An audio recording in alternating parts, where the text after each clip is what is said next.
Hello students, welcome to Unique Coaching. आज हम chapter 13 probability class 12 के लिए करेंगे। स्टूडेंट्स, लास्ट वीडियो में हमने कंडीशनल प्रोबेबिलिटी के बारे में जाना और इस वीडियो में हम और नए कंसेप्ट्स करेंगे, उसकी एग्जांपल्स और एक्सरसाइज के क्वेश्चन भी करेंगे। तो आप मेरे साथ वीडियो में लास्ट तक बने रहिए। तो चलो, सबसे पहले हम जो हमने लास्ट में किया था उसको हम जानते हैं कि कंडीशन प्रोबेबिलिटी में हमने क्या पढ़ा था। हमारे पास लास्ट वीडियो में हमने कंडीशनल प्रोबेबिलिटी में पढ़ा था कि probability E by F means हमने प्रोबेबिलिटी E फाइंड करनी है जब हमारे पास F की प्रोबेबिलिटी पहले से ही हमने फाइंड कर रखी है, या हमें क्वेश्चन में गिवन होता है जब ऑलरेडी अकर्ड तो या ऑलरेडी गिवन, तो उस केस में हम F नीचे लिखते हैं। तो क्योंकि हमने E की निकालनी है तो इसका हमने फॉर्मूला जाना था कि probability E intersection F divide by probability F, और कंडीशन थी कि probability F is not equal to 0, because अगर प्रोबेबिलिटी F 0 हो जाएगा तो हमारे लिए नॉट डिफाइंड हो जाएगा। सिमिलरली हम F बाई ई भी निकाल सकते हैं। इसमें हमारे पास क्या आ जाएगा, ऊपर इंटरसेक्शन F इंटरसेक्शन E आ जाएगा। स्टूडेंट्स, हम E इंटरसेक्शन F भी लिख सकते हैं। क्यों? क्योंकि E intersection F and F intersection E हमारे लिए सेम है और हम डिवाइड करेंगे इसको प्रोबेबिलिटी E से। यहां पे भी सेम कंडीशन आएगी कि probability E is not equal to 0। यहां पे हमें यह पता है कि हमारे पास एक E एंड F जो है ये दो इवेंट्स है। ये हमारी जो इवेंट्स हैं इनकी हमने प्रोबेबिलिटीज फाइंड आउट कर ली हुई हैं, क्योंकि ये हमारे पास दो इवेंट जो हैं एक सैंपल स्पेस से रिलेटेड है।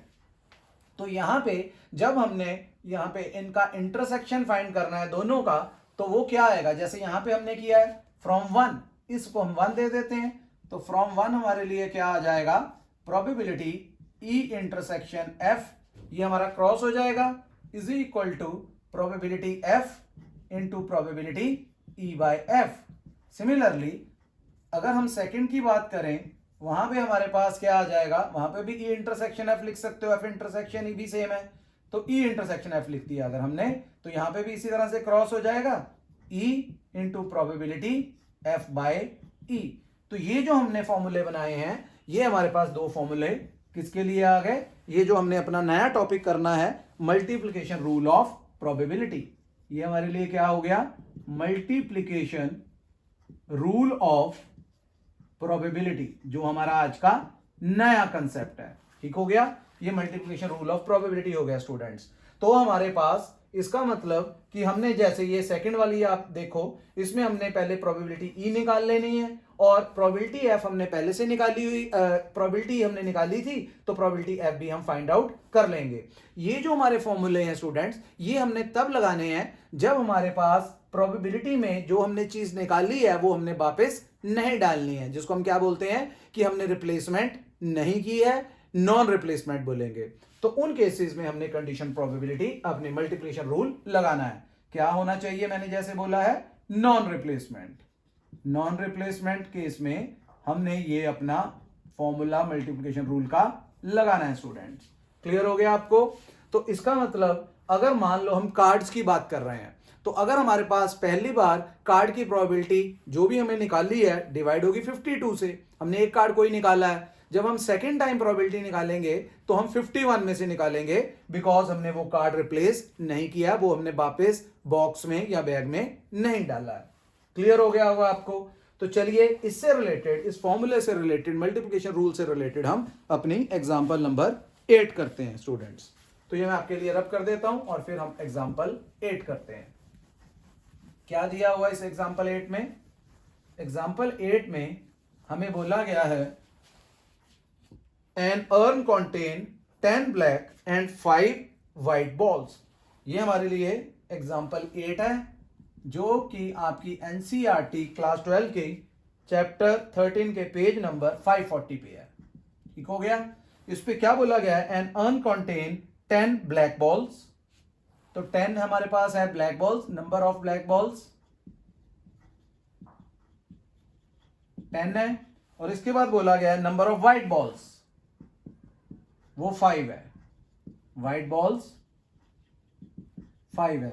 तो हमारे लिए ये जो टोटल बॉल्स हैं वो कितनी होगी, यहां पे टोटल इनका हमारे लिए आ गया है 15। ठीक हो गया, 10 + 5 15। हमें बोला गया है इसके बाद 2 बॉल्स आर ड्रॉन, हमने 2 बॉल निकालनी है from an urn one after the other without replacement. वही आ गया विदाउट रिप्लेसमेंट। तो इसका मतलब हम इसमें देखते हैं कि मल्टीप्लिकेशन रूल हमारा लग रहा है।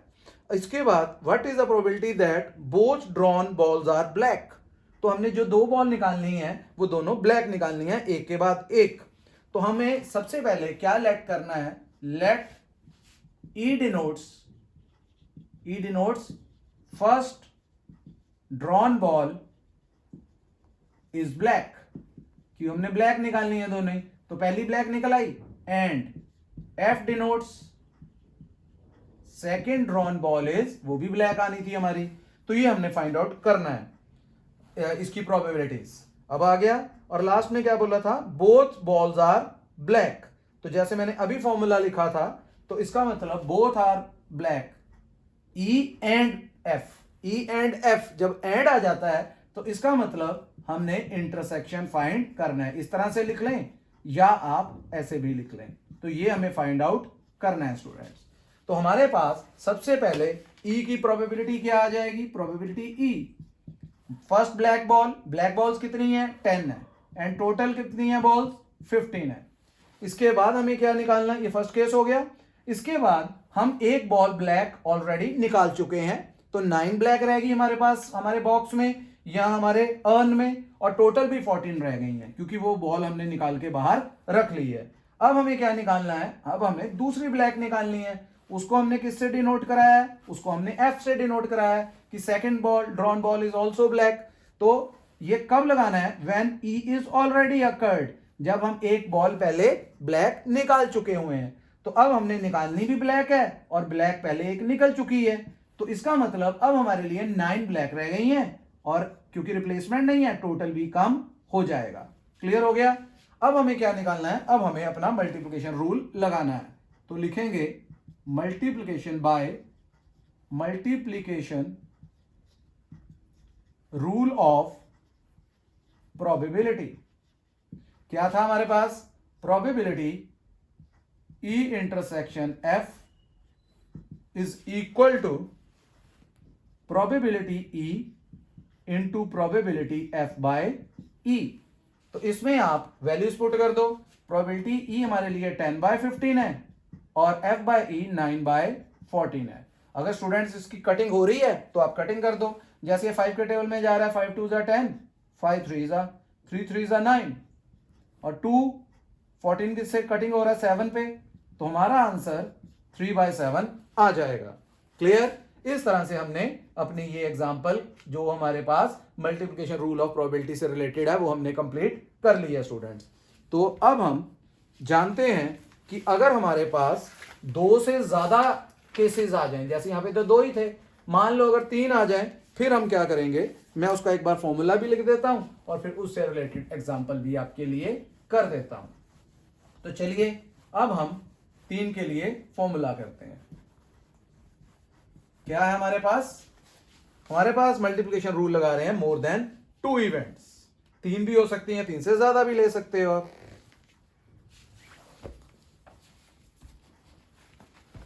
Multiplication rule of probability,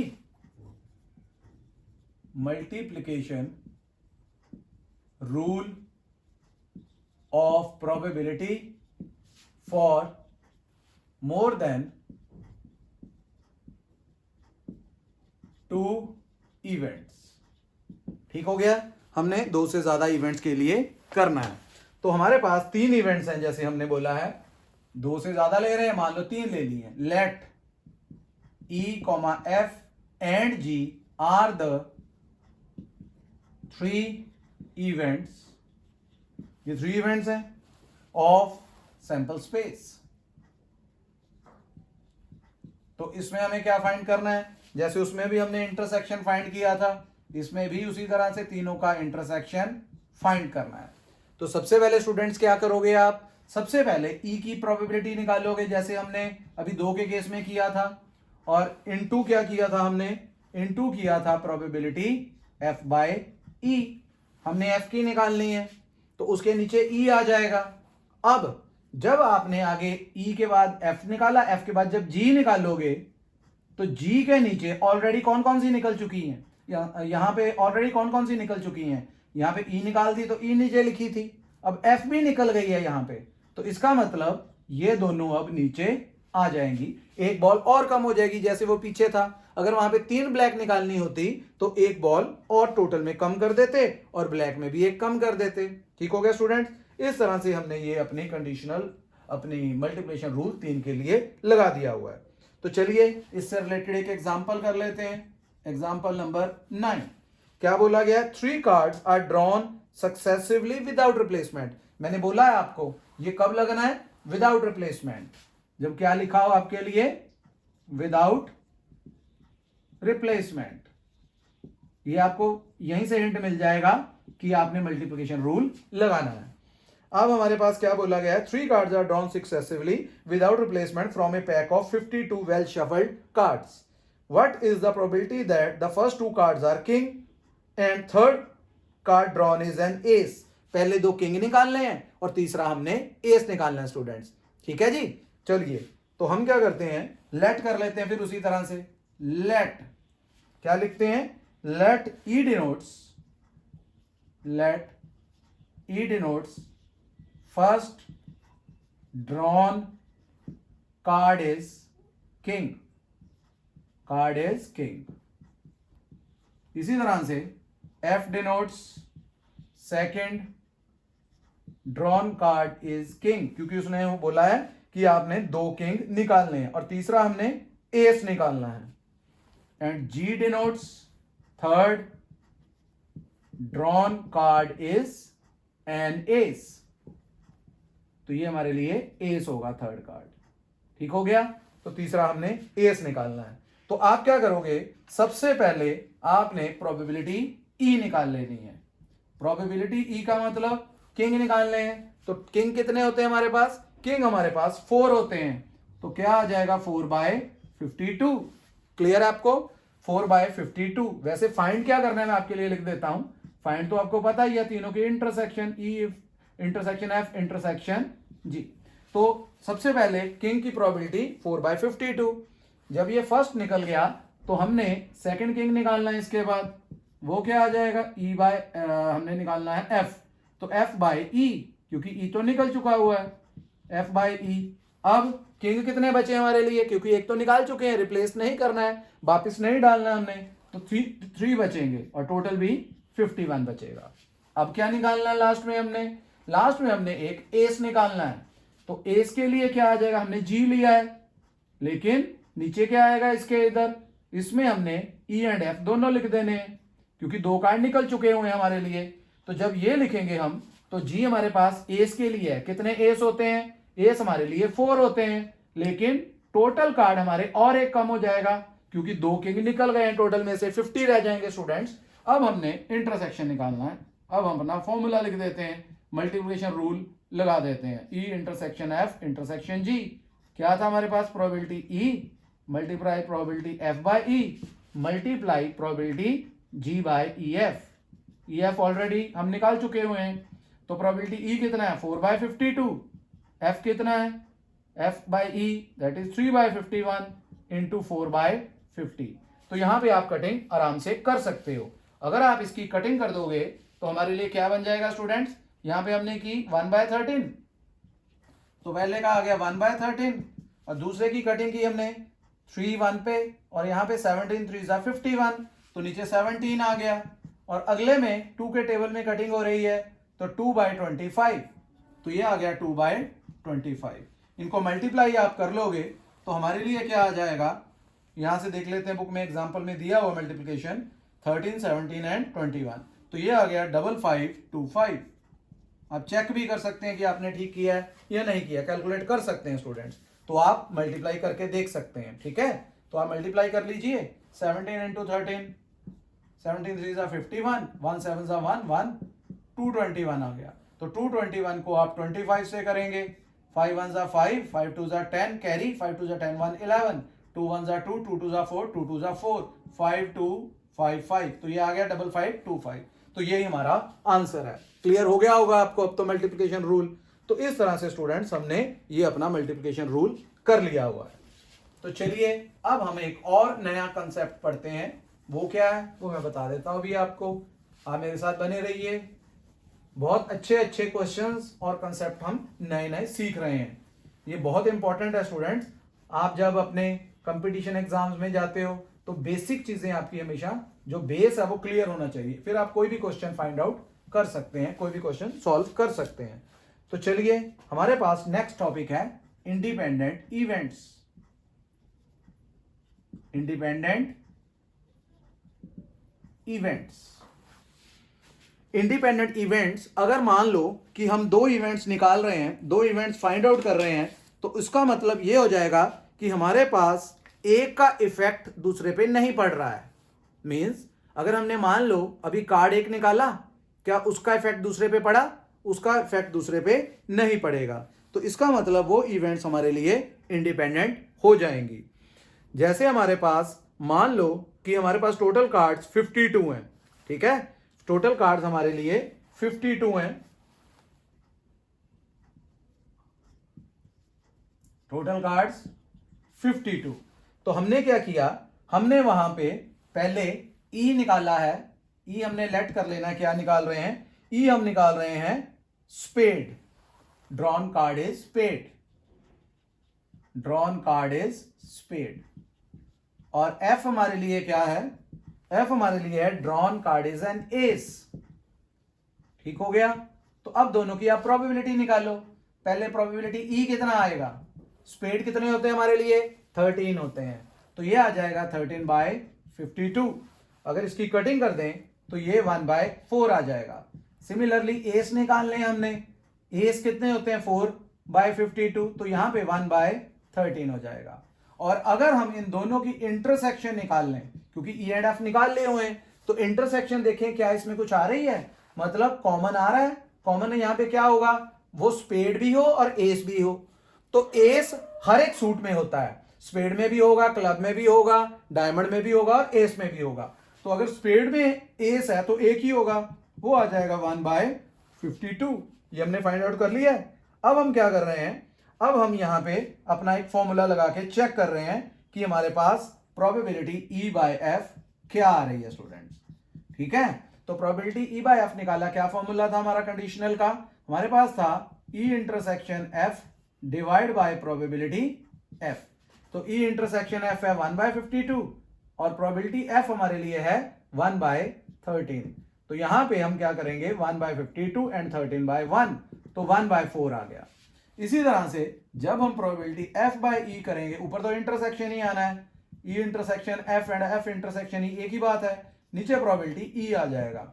intersection थी हमारे पास 1/52 और E की प्रोबेबिलिटी थी 1/4। तो यहां पे जब हम क्रॉस करेंगे तो 4 ऊपर आ गया, 52 नीचे, तो ये आ गया 1/13। तो हमारे पास ये दोनों की प्रोबेबिलिटी हमने फाइंड आउट कर ली हुई है। तो अगर आप ध्यान दोगे कि हमारे पास प्रोबेबिलिटी F ये वाली और प्रोबेबिलिटी F/E ये दोनों सेम आ रही हैं। क्या बोला मैंने कि हमारे पास probability F and probability F/E ये सेम आ रही है, 1/13 आ रहा है। सिमिलरली हमारे पास जो प्रोबेबिलिटी E है एंड प्रोबेबिलिटी E/F है, E निकाल रहे हैं जब हमने F निकाली हुई है, तो E/F हमारे लिए क्या आया है? 1/4 और प्रोबेबिलिटी E वो भी 1/4 आया है। तो दोनों 1/4 आए ये वाले में, और ऊपर दोनों में 1/13 आया। तो इसका क्या मतलब हो गया? इसका मतलब हो गया कि E एंड F एक दूसरे के ऊपर, एक दूसरे को इफेक्ट नहीं कर रहे, डिपेंड नहीं कर रहे। यहां पे चाहे मैंने डायरेक्ट प्रोबेबिलिटी E निकाल लिया है, चाहे मैंने E/F कर लिया है, उससे भी आंसर प्रोबेबिलिटी E का 1/4 ही आया है। तो इसका मतलब यहां पे E के ऊपर F का इफेक्ट नहीं पड़ा कोई भी, तो वो उससे इंडिपेंडेंट है, मींस वो हमारे लिए इंडिपेंडेंट इवेंट हो गई है। इसी तरह से यहां पे भी प्रोबेबिलिटी F 1/13 है, यहां पे भी प्रोबेबिलिटी F/E 1/13 ही है। तो यहां पे हमें यह पता चल गया कि हमारे पास यहां से ये दोनों इवेंट्स इंडिपेंडेंट हो गई हुई हैं। तो इसका मतलब एक का इफेक्ट दूसरे के ऊपर नहीं पड़ रहा। क्लियर हो गया आपको? तो इसका मतलब हमारी जो डेफिनेशन है वो क्या बन गई? फिर हमारी डेफिनेशन बन गई कि अगर आपके पास प्रोबेबिलिटी E इंटरसेक्शन F हो और उसको हम इस तरह से लिख दें, probability E into probability F, ये जो हमारा फॉर्मूला है ये हमारे पास इंडिपेंडेंट इवेंट्स का फॉर्मूला है जो हमने यूज करना है, इंडिपेंडेंट इवेंट्स। और अगर ये इक्वल नहीं होंगे, अगर ये इक्वल नहीं होंगे तो हमारे लिए वो इवेंट्स इंडिपेंडेंट नहीं होगी, वो डिपेंडेंट होगी। जैसे इस क्वेश्चन में आप चेक भी कर सकते हो, यहां पे देखो कि हमने प्रोबेबिलिटी ई इंटरसेक्शन एफ निकाला 1/52, इधर फॉर्मूले में पुट कर रहा हूं मैं 1/52, तो इक्वल्स टू प्रोबेबिलिटी ई निकाला 1/4, इसके बाद प्रोबेबिलिटी एफ निकाला 1/13, तो 1/52 इधर भी मल्टीप्लाई करेंगे 13 4 52, तो दोनों इक्वल हो गए। तो इसका मतलब ये जो हमने एग्जांपल ली थी ये हमारे लिए इंडिपेंडेंट इवेंट की एग्जांपल भी बन गई हुई है। तो बहुत इंपॉर्टेंट है स्टूडेंट, ये आपने याद रखना है और इसका क्वेश्चन अक्सर बोर्ड एग्जाम में या आपके स्कूल एग्जाम में पूछा जाता है। तो इसीलिए मैंने बोला था कि आप मेरे साथ बने रहे कि हमने बहुत बहुत इंपॉर्टेंट कॉन्सेप्ट्स करने हैं स्टूडेंट्स। तो चलिए अब हम अपना नेक्स्ट टॉपिक करते हैं जो कि इसी से रिलेटेड ही है। वो क्या है, देखिए इसको मैं रब कर रहा हूं पहले।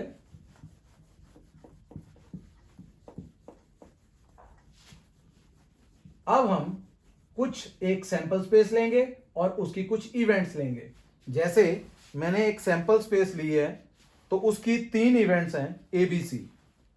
ये 3 इवेंट्स हैं ABC are 3 mutually independent events. आपको म्यूचुअली का मतलब पता है, म्यूचुअली का मतलब क्या बताया था कि इनकी इंटरसेक्शन जो है वो क्या होनी चाहिए, वो खाली होनी, मतलब उनमें कुछ भी कॉमन नहीं होना चाहिए। तो हमारे पास आना चाहिए जैसे नॉट इक्वल टू 5। तो अगर हम चेक करते हैं कि हमारे पास अगर हम फॉर्मूला लगाएं अपना probability A intersection B independent है तो क्या आ जाएगा, probability A into probability B. मैंने क्या बोला है कि हमारे पास एबीसी जो है वो 3 म्यूचुअली इंडिपेंडेंट इवेंट्स हैं और हमारे पास कंडीशन आ गई इफ, कब ये म्यूचुअली इंडिपेंडेंट कब होंगी, if probability A intersection B is equal to probability A into probability B. फिर हम ए को सी के साथ भी करेंगे तो आ जाएगा प्रोबेबिलिटी ए इंटू प्रोबेबिलिटी सी। फिर इसी तरह से हम प्रोबेबिलिटी बी इंटरसेक्शन सी भी करेंगे तो वो भी आ जाएगा प्रोबेबिलिटी बी इंटू प्रोबेबिलिटी सी। इसी तरह से लास्ट में हम जब तीनों की इकट्ठी करेंगे प्रोबेबिलिटी तो वो भी हमारे पास इसी तरह से probability A into probability B into probability C आ जाएगा। स्टूडेंट्स अगर ये केसेस में से एक भी केस इक्वल नहीं आ रहा तो हमारे लिए वो म्यूचुअली इंडिपेंडेंट इवेंट्स नहीं होंगी। तो हमारे लिखा भी है इसमें क्या कि if at least one of the above is not true, इसमें से एक भी ट्रू नहीं है तो हमारे पास वो म्यूचुअली इंडिपेंडेंट इवेंट्स नहीं होंगी। तो मैं अब इससे रिलेटेड आपको आगे एग्जांपल्स कराता हूं स्टूडेंट्स। तो चलिए एग्जांपल्स करते हैं आगे।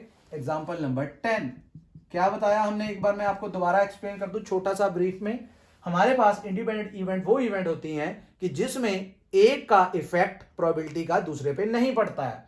तो मतलब अगर हम 2 केस ले रहे हैं, जैसे ये हमने लिया है 2 का केस, तो हमारे पास अगर प्रोबेबिलिटी ए इंटरसेक्शन बी है तो अगर वो probability A multiply probability A B के इक्वल आ जाए तो वो हमारे लिए इंडिपेंडेंट इवेंट्स हो जाती हैं। तो अगर हम 3 का केस ले रहे हैं तो इनमें सभी के सभी सेटिस्फाई करने चाहिए, अगर नहीं करते तो वो म्यूचुअली इंडिपेंडेंट नहीं होंगी।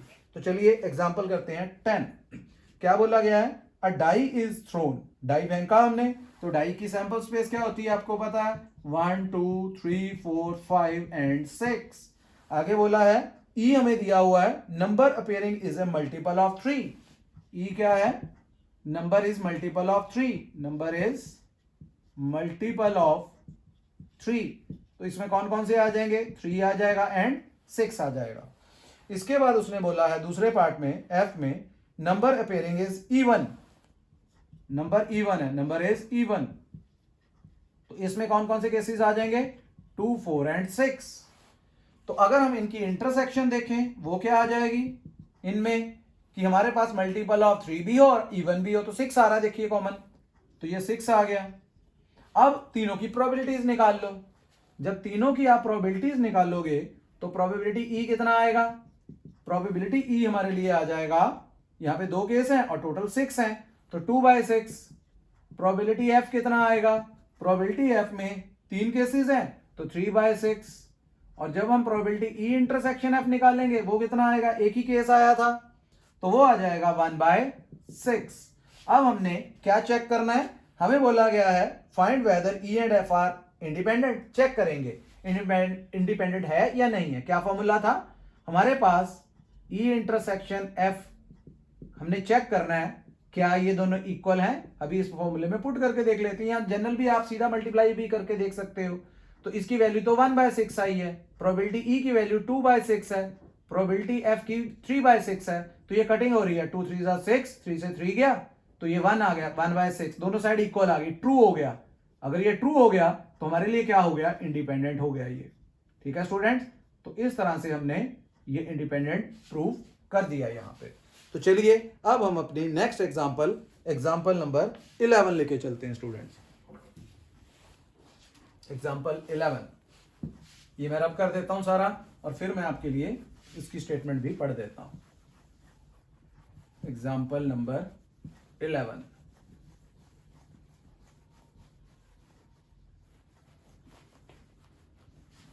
क्या बोला है इस एग्जांपल में, इसमें बोला है एन अनबायस्ड डाई, मतलब वो डाई जो फेयर है। मैंने बताया था आपको जो अनबायस्ड डाई होती है वो फेयर डाई है।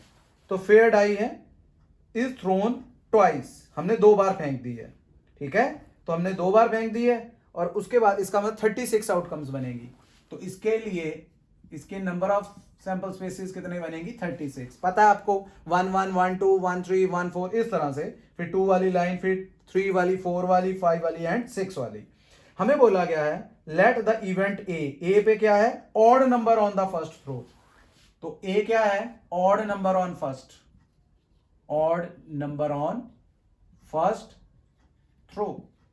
तो इसमें कौन कौन से केसेस आएंगे, इसमें आ जाएगा 1 1 1 2 1 3 1 4 1 5 1 6, फिर फर्स्ट पे ऑड चाहिए तो 3 वाली लाइन, 3 वाली, फिर 3 1 3 2 3 3 3 4 3 5 3 6, फिर 5 वाली लाइन क्योंकि फर्स्ट पे ऑड चाहिए, 5 1 5 2 5 3 5 4 5 5 5 6। तो ये हमारे लिए ऑड वाले हो गए ए पे।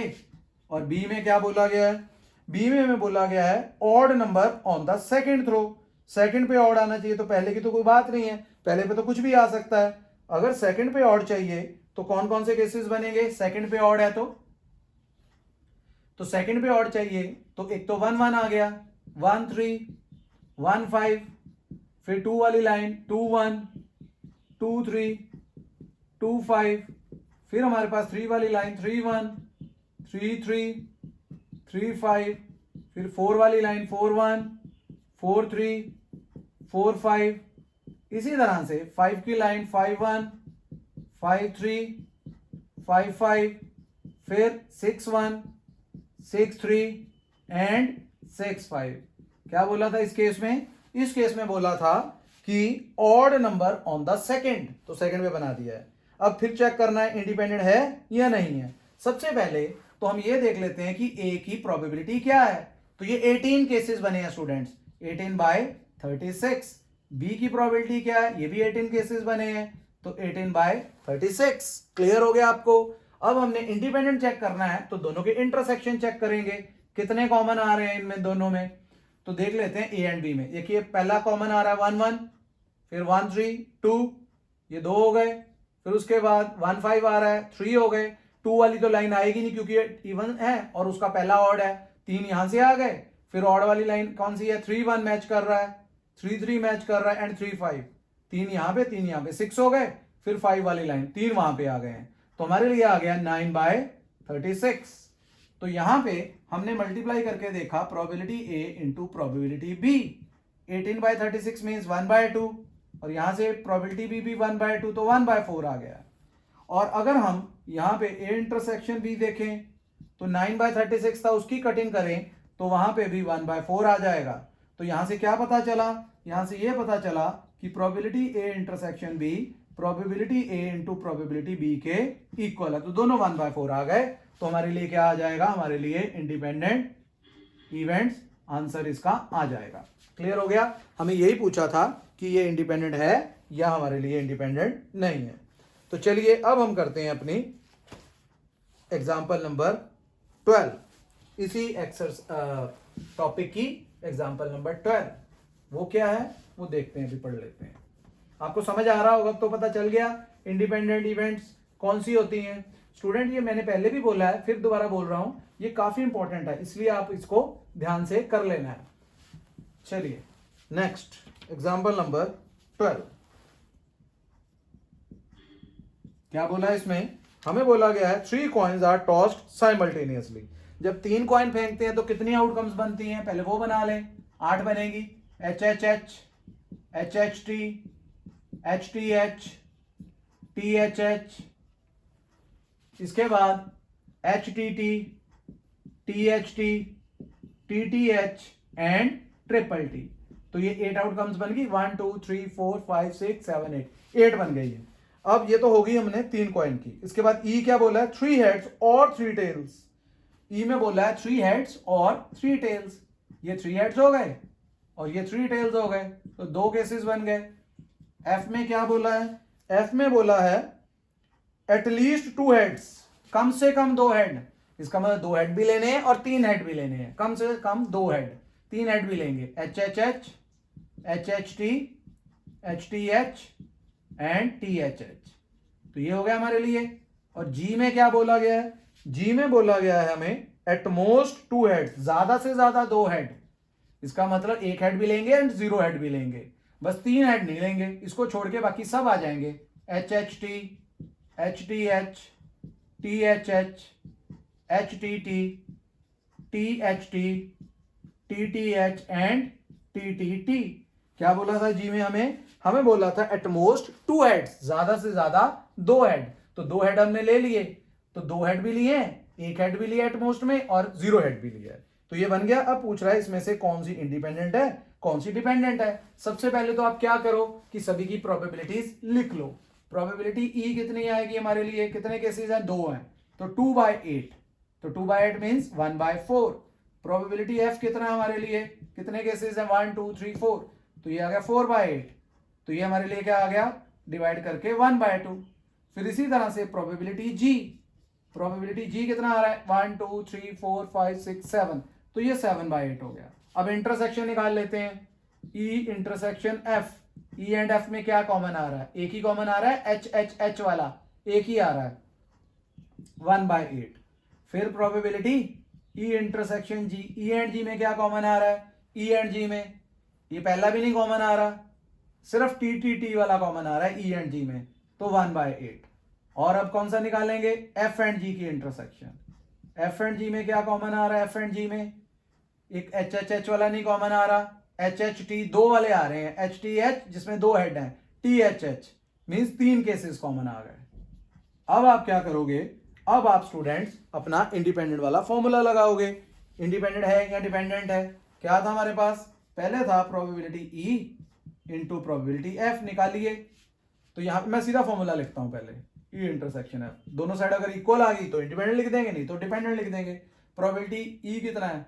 8 में ही रहने देते हैं, कैलकुलेशन चलो जैसे भी कर लो, अगर डिवाइड किया वो कर लो। 1/4, एफ कितना है? 1/2, इंटरसेक्शन कितना है? 1/8। देखिए 1/8 इज इक्वल टू 1/8, तो ये क्या हो गया? इंडिपेंडेंट हो गया पहला पार्ट। अब ई और एफ का निकाल लिया है, अब ई और जी का निकाल लो।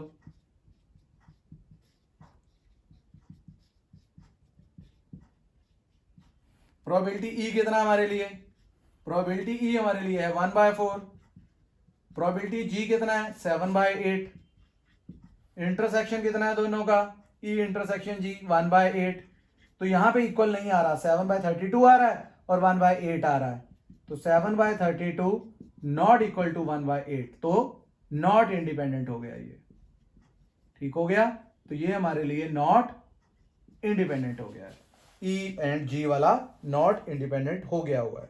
अब हम एक और रह गया हुआ है, किसका करेंगे? ई का हमने एफ से कर दिया, ई का जी से कर दिया, अब एफ का जी से चेक कर लेते हैं।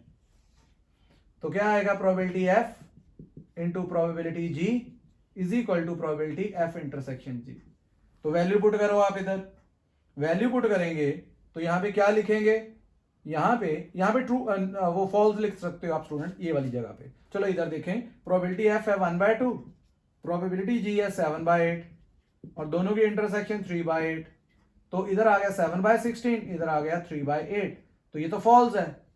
अगर ये फॉल्स है तो आंसर क्या आ गया, नॉट इंडिपेंडेंट। क्लियर हो गया अब आपको इंडिपेंडेंट का टॉपिक। इस तरह से हमने ये एग्जांपल्स भी 12 तक कर लिए हैं। चलिए अब हम एग्जांपल नंबर 13 करते हैं स्टूडेंट्स। एग्जांपल नंबर 13,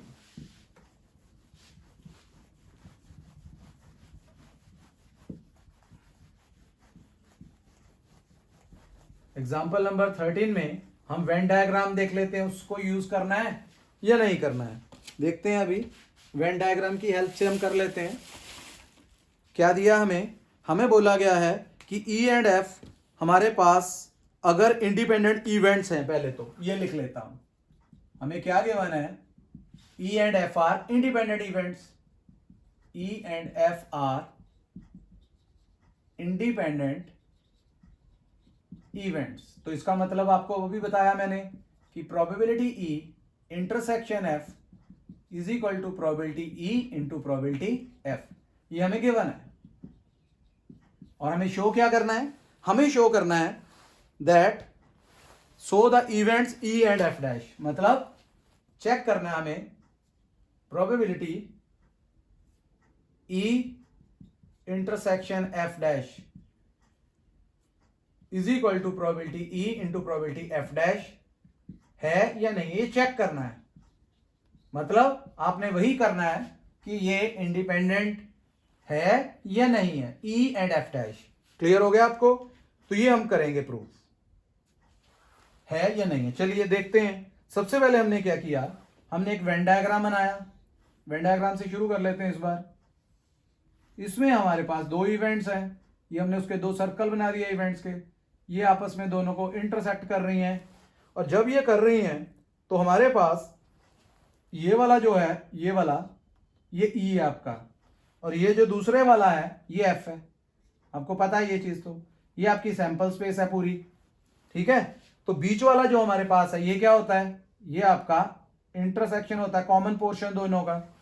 और जो ये बाकी बच गया ये वाला पोर्शन, देखिए मैं इसको शेड कर देता हूं अलग कलर से, ये वाला पोर्शन, ये या ये क्या है हमारे लिए, इधर लिख देता हूं, ये हमारे लिए ओनली ई है।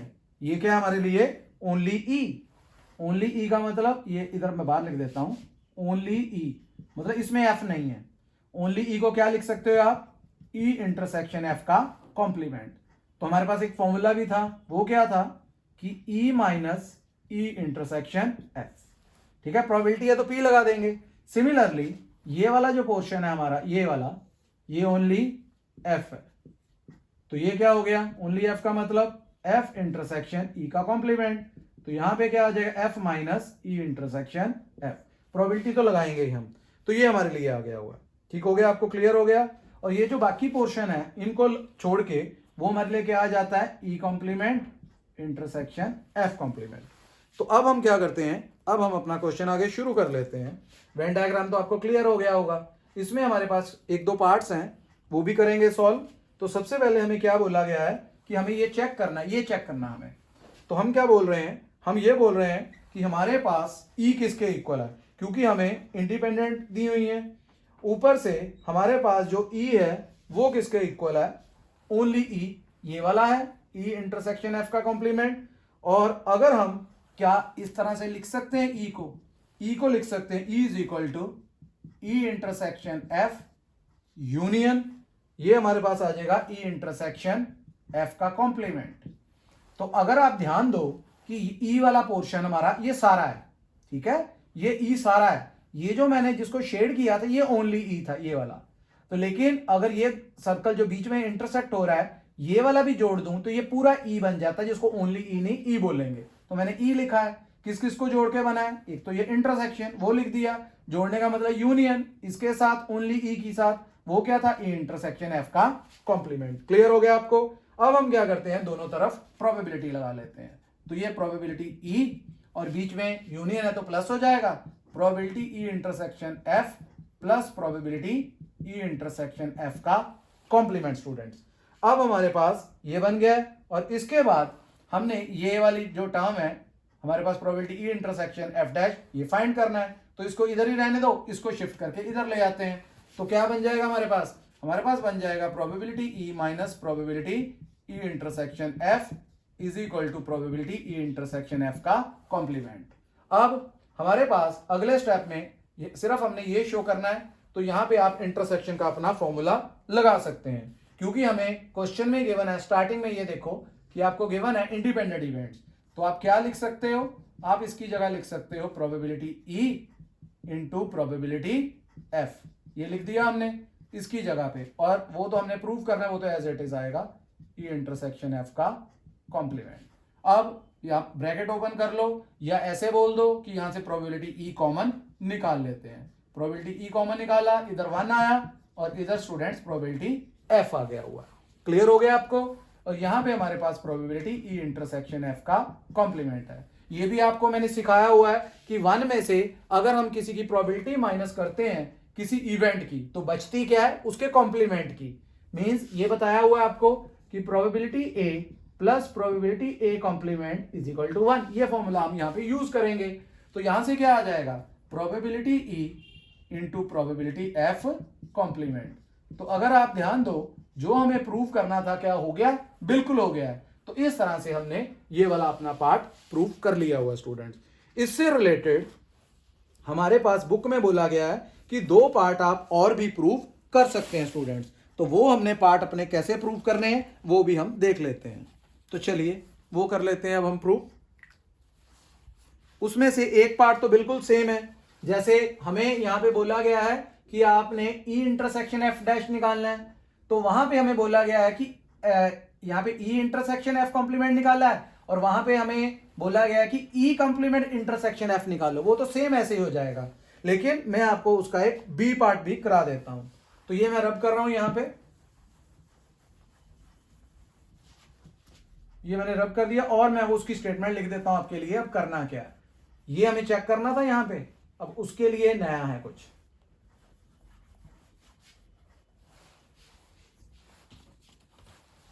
क्या बोला गया है, हमें बोला गया है E and F are independent, बिल्कुल मैंने लिख दिया, ये हमें गिवन है। शो क्या करना है इस बार शो करना है कि E dash and F dash are independent, ये शो करना है। मींस हम दैट इज ये शो करना चाह रहे हैं probability E dash into probability F dash is equal to probability E dash intersection F dash. तो ये हमें शो करना है स्टूडेंट्स। अब हम क्या करते हैं, अब हम जो ये शो करना है उसकी राइट हैंड साइड लेके चलते हैं, probability E complement intersection F complement. तो आपको यहां पे डिमॉर्गन्स लॉ तो आता ही है लगाना।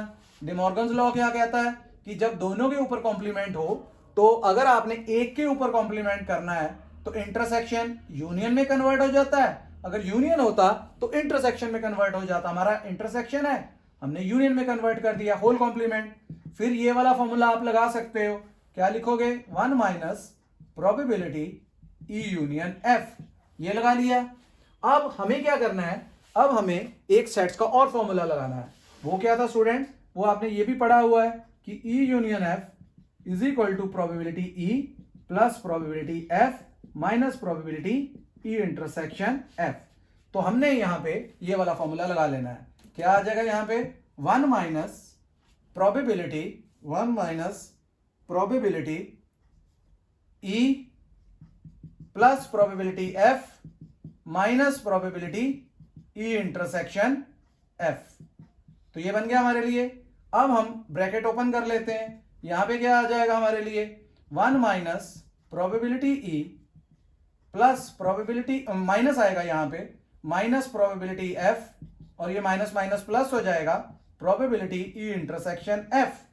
क्योंकि स्टूडेंट्स हमें इंडिपेंडेंट इवेंट दिया है तो यहां पे आप यूज भी कर सकते हो। पहले तो इसको एज इट इज रहने दो और इधर प्रोबेबिलिटी एफ आ गया, इसकी जगह क्या आएगा, ई इंटरसेक्शन एफ की जगह हमें गिवन है probability E into probability F, ये हमने लिख दिया बिकॉज इवेंट्स आर इंडिपेंडेंट। तो इन दोनों में से क्या कॉमन आ रहा है, और पहले दो में 1 माइनस प्रोबेबिलिटी ई क्या होता है, ये हमारे लिए होता है प्रोबेबिलिटी ई कॉम्प्लीमेंट। इन दोनों में एक तो माइनस हम कॉमन निकाल लेते हैं और एक हम प्रोबेबिलिटी एफ कॉमन निकाल लेते हैं। तो क्या बचा हमारे लिए? हमारे लिए यहाँ पे बचा है 1 माइनस प्रोबेबिलिटी ई। अगर 1 माइनस प्रोबेबिलिटी ई बचा है तो हम क्या लिख सकते हैं इसको स्टूडेंट्स? हम इसको लिख सकते हैं प्रोबेबिलिटी ई कॉम्प्लीमेंट। क्या लिख सकते हैं? Probability E complement. अब पूरे में देखो आप, प्रोबेबिलिटी ई कॉम्प्लीमेंट भी कॉमन आ रहा है, तो प्रोबेबिलिटी ई कॉम्प्लीमेंट हमने जब कॉमन निकाला तो 1 माइनस प्रोबेबिलिटी एफ आ गया है। तो 1 माइनस प्रोबेबिलिटी एफ क्या होता है? ये हमारे लिए होता है प्रोबेबिलिटी एफ कॉम्प्लीमेंट। इस तरह से हमारी ये लेफ्ट हैंड साइड आ गई है जो कि हमने प्रूव करनी थी। क्लियर हो गया आपको?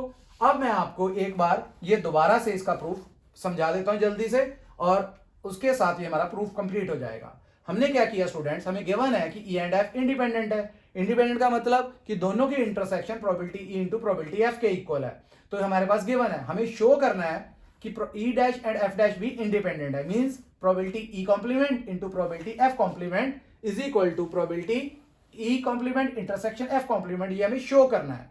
तो हम क्या कर रहे हैं? सबसे पहले इसकी जो हमारे पास राइट हैंड साइड है वो लेके चल रहे हैं। राइट हैंड साइड ली तो हमने यहां पे डिमॉर्गन्स लॉ लगा दिया। यहां पे इस जगह पे डिमॉर्गन्स लॉ लगाया। डिमॉर्गन्स लॉ हमें क्या बोलता है कि अकेले अकेले के ऊपर कॉम्प्लीमेंट है तो होल के ऊपर कॉम्प्लीमेंट करना है और साथ में इंटरसेक्शन यूनियन में बदल जाएगा। फिर इसके बाद हमने अपना कॉम्प्लीमेंट का फॉर्मूला लगा दिया, 1 minus probability E union F आ गया। इसके बाद हमने एक अपना और फॉर्मूला लगाया ई यूनियन एफ पे, जो ये लिखा है मैंने, probability E plus probability F minus probability E intersection F. ये लगाने के बाद हमने ब्रैकेट्स ओपन कर दी। फिर हमने इन दोनों के ऊपर 1 माइनस प्रोबेबिलिटी ई के ऊपर प्रोबेबिलिटी ई कॉम्प्लीमेंट लिख दिया और इन दोनों में जो कॉमन आ रहा है वो कॉमन निकाल दिया। तो ब्रैकेट में यहां पे भी 1 माइनस प्रोबेबिलिटी ई आ रहा था, वहां पे भी प्रोबेबिलिटी ई कॉम्प्लीमेंट आ जाएगा। पूरे में प्रोबेबिलिटी ई कॉमन आ रहा है, ई कॉम्प्लीमेंट कॉमन आ रहा है, तो बचा 1 माइनस प्रोबेबिलिटी एफ, और ये प्रोबेबिलिटी एफ कॉम्प्लीमेंट के इक्वल होता है। तो इस तरह से हमारी लेफ्ट हैंड साइड बन गई है स्टूडेंट। तो इस तरह से हमारे पास ये कंडीशनल प्रोबेबिलिटी अपनी जो हमने किया अभी टॉपिक इंडिपेंडेंट इवेंट्स, और जो दूसरा हमने अपना किया है मल्टीप्लिकेशन रूल की एग्जांपल्स हमने क्लियर कर ली हैं स्टूडेंट्स। अगर आपको मेरा वीडियो अच्छा लगा है तो वीडियो को लाइक एंड शेयर करें एंड चैनल को सब्सक्राइब करें। Okay students, bye.